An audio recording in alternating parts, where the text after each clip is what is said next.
अब इसकी आपको डोज बताऊं मैं। डोज तो जनरली दवाइयों की होती है, गैनो तो दवाई नहीं है तो इसकी डोज नहीं होती, बट फिर भी हम लोगों को डोज बताते हैं। क्यों? कि अगर किसी का इम्यून सिस्टम कम डिस्टर्ब्ड है तो कम डोज पे आराम आ जाएगा, अगर ज्यादा डिस्टर्ब्ड है, ज्यादा प्रॉब्लम है तो ज्यादा टाइम लगेगा, ज्यादा डोज लेनी पड़ेगी और ज्यादा टाइम लगेगा। इम्यून सिस्टम कितना डिस्टर्ब्ड है इसको मेजर करने का कोई दुनिया में आज तक पैमाना नहीं बना। हमको नहीं पता कि किसका सिस्टम कितना डिस्टर्ब्ड है, सो हर एक को हम एक कम से कम डोज से स्टार्ट करते हैं। एक कैप्सूल आरजी और एक कैप्सूल जीएल, इन दोनों को मिला के बोलते हैं एक पेयर, वन पेयर। एक एक कैप्सूल दोनों शीशे में से, एक आरजी एक जीएल, एक पेयर। मॉर्निंग, आफ्टरनून, नाइट, सुबह दोपहर शाम। पहले हफ्ते एक पेयर सुबह के टाइम, दोपहर को नहीं, रात को नहीं। एक पेयर सुबह के टाइम, प्रेफरेबली खाना खाने से पहले, खाना खाने से आधा घंटा पौना घंटा पहले प्रेफरेबली।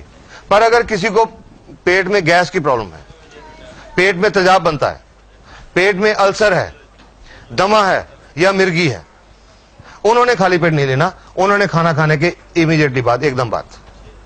पहले हफ्ते एक पेयर डेली, रोजाना। दूसरे हफ्ते में एक पेयर सुबह, एक पेयर रात को। तीसरे हफ्ते में एक पेयर सुबह, एक दोपहर, एक रात को। चौथे हफ्ते में दो पेयर सुबह, दो रात को। पांचवें हफ्ते में दो पेयर सुबह, दो दोपहर, दो रात को। इस तरह हफ्ते हफ्ते में एक एक या दो दो पेयर बढ़ाते हैं।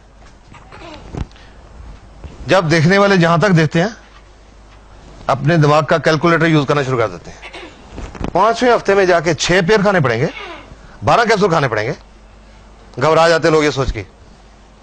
ये जरूरी नहीं है, ये जरूरी नहीं कि हर एक को 12 कैप्सूल खाने पड़ेंगे। ये तो सिर्फ डोज बढ़ाने का तरीका है। कब तक बढ़ानी है? जब तक उस मरीज को जो भी प्रॉब्लम है, जब तक वो ठीक नहीं हो जाती। और जब कैसे पता लगेगा मरीज को कि उसके ऊपर इसने असर करना शुरू कर दिया? जब उस मरीज के अंदर उस बीमारी के मुताबिक जो एलमेंट रिफ्लेक्शंस हैं वो आ जाएंगे। जिस डोज पे, अगर लिवर की प्रॉब्लम है तो जिस डोज पे आंखें लाल हो जाएंगी, अगर शुगर की प्रॉब्लम है तो जिस डोज पे शुगर का लेवल राइज करेगा, अगर गुर्दे की प्रॉब्लम है तो जिस डोज पे कानों में भारीपन आएगा, वो डोज उस पेशेंट के लिए सही डोज है। कई लोगों में ये एलमेंट रिफ्लेक्शन पहले हफ्ते की डोज में आ गए, एक पेयर की डोज पे, उनको आगे बढ़ाने की जरूरत नहीं पड़ी, इसी पे कंटिन्यू करते हैं। किसी को 2 पे, किसी को 3 पे। अपने बॉडी के मुताबिक हर पेशेंट खुद डोज एडजस्ट करेगा, किसी के लिए कोई फिक्स डोज नहीं है। हर अपनी बॉडी के मुताबिक डोज एडजस्ट करेगा, और जो भी डोज एडजस्ट होती है तब तक खाते रहना जब तक ठीक नहीं होती। अब कई लोग ये सोच के कि जी 8 महीने लगेंगे, कई बार हेजिटेट करते हैं, क्योंकि आज का पेशेंट बहुत इम्पेशेंट है। आज का तो मरीज है, वो सोचता है कि मेरा जो प्रॉब्लम है, आज डॉक्टर ने दवाई लिखी, कल तक आराम आना चाहिए, नहीं आया तो दूसरे दिन आज आदमी डॉक्टर चेंज कर लेता है। दूसरे दिन किसी दूसरे डॉक्टर की दवाई, आराम नहीं आया तो तीसरे दिन तीसरा डॉक्टर। आज का पेशेंट इतना इम्पेशेंट हो चुका है। पर मैं तो जब गैनोडर्मा के बारे में बताता हूं, मैं हर एक को यही बात बोलता हूं, you have to be patient.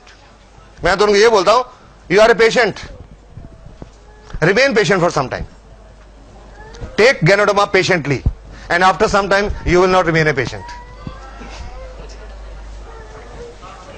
Faith के साथ लीजिए, ठीक हो जाएंगी प्रॉब्लम्स, बहुत कुछ ठीक हो जाएगा। ये तो नॉर्मल तरीके से डोज स्टार्ट करते हैं। एक प्रॉब्लम होती है, एक तरह के पेशेंट होते हैं, उनको हम ये डोज स्टार्ट नहीं करते। कैसे पेशेंट? जैसे वो जलंधर वाले कैंसर अस्पताल से छुट्टी हुई थी कि कुछ दिनों के मेहमान हैं। ऐसे पेशेंट को हम ये नहीं बोल सकते कि पहले हफ्ते 1 पेयर लो, दूसरे हफ्ते 2 पेयर लो, तीसरे हफ्ते 3 पेयर लो। पेशेंट के पास इतना टाइम नहीं है, patient is running out of time. तो ऐसे पेशेंट को हम एक हैवी डोज देके एक चांस लेते हैं। ये नहीं बोलते अरे वो ओसाल वाले या राजीव गांधी वाले वो क्या करें, उनको क्या पता आप हमारी ये खाओ ठीक हो जाओगे। No, I just tell them take a chance, ताकि जितना टाइम बचा है वो ठीक ठाक गुजर जाए। ऐसे पेशेंट को हम चांस लेते हैं 30 RG और 30 GL, 30 पेयर्स, 60 कैप्सूल की डोज स्टार्ट करते हैं ऐसे टर्मिनल कैंसर पेशेंट को। 30 कैप्सूल ये, 30 कैप्सूल ये। अब वो कैंसर का पेशेंट ऐसा, उसके जो रिश्तेदार, मैं बड़े लोगों को फेस कर चुका हूं, जब बताता था ये लेनी है, डॉक्टर साहब 60 कैप्सूल, मैं कहता हाँ जी, आई एम श्योर मेरी बातें तो सुन के अच्छा जी चले जाते, बट आई एम श्योर मेरे क्लिनिक के बाहर जाके वो बातें करते होंगे कि डॉक्टर का दिमाग खराब हो गया। ठीक है ना, कि ये मरीज के अंदर तो कोई जान नहीं है, एक तो हड्डी का ढांचा रह गया बिजनेस लगने के बाद, इससे कोई रोटी नहीं खाई जाती, भूख ही नहीं लगती, कुछ खाता है तो उल्टी आ जाती है, ये 60 कैप्सूल कहां से खाएगा? नहीं खा सकता। ऐसा पेशेंट 60 कैप्सूल नहीं खा सकता, वो खिलाने का एक खास तरीका है। ये जो 60 कैप्सूल है, इनका हम पाउडर खोल लेते हैं, पाउडर निकाल लेते हैं 60 कैप्सूल का, 30 RG 30 GL, और एक ऐसी मिनरल वाटर की बोतल, उसमें आधा लीटर पानी, थोड़ा गर्म पानी, गुनगुना पानी, ये लेके ये जो 60 कैप्सूल का पाउडर है ये उसके अंदर डाल देते हैं।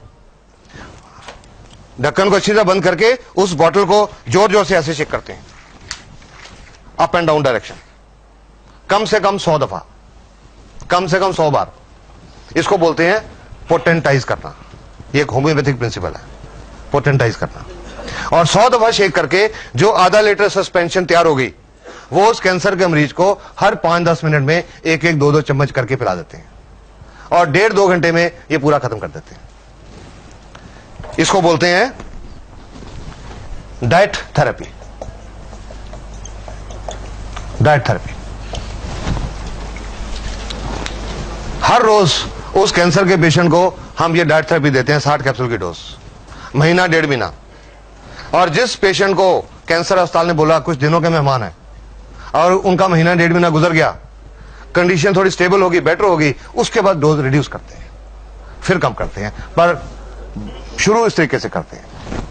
और वो जो मैं कैप्टन राजेंद्र सिंह की और वो उनकी बात कर रहा हूं, जलंधर वालों की, ये डोज उनको स्टार्ट कराई थी, ये कह के भगवान का नाम लो, जस्ट टेक ए चांस कि जितना टाइम बचा ठीक ठाक गुजर जाए। और आज इस डोज से बहुत सारे लोग कैंसर फ्री हो चुके हैं। लेकिन कोई झूठा दावा नहीं करता मैं ना डीएक्सन कंपनी कि इससे हर कैंसर ठीक हो गया। नहीं, हर कोई नहीं ठीक हुआ।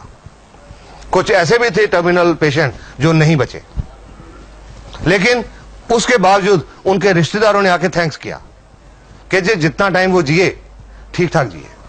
जो पहले दर्द होती थी अब वो दर्द नहीं होती थी, टीका नहीं लगाना पड़ता था। पहले खाना नहीं खा सकते थे, अब खाना खाते थे, चलते फिरते रहे। गैनो डब्बा ने बहुत अच्छा काम किया।